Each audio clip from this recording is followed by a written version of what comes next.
Number two, no plan.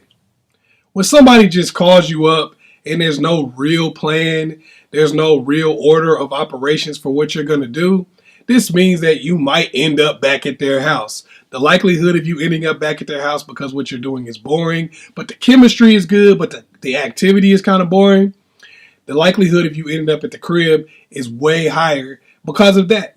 You might really like the person, you might really enjoy the person's company, but y'all didn't plan anything, so it's kind of like, okay, we ran out of things to do. So now you end up back at the house, which means, once again, the likelihood of them trying to smash has gone up astronomically. Duh, you're at the crib now.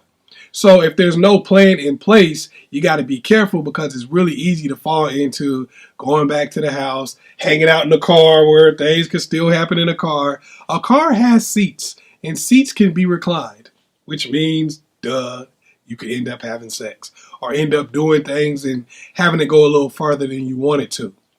When you have a plan set in place, it's a lot easier to say, hey, this is what you said we were going to do. So now I know if you start deviating from that, maybe your plan is a little different than what you said it was.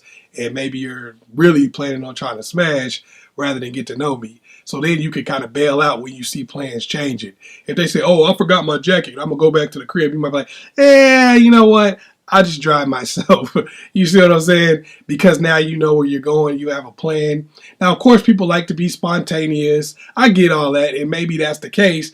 But I'm just saying this could be a red flag, especially if there was no plan in the first place, and then quickly they say, hey, let's go back to my place.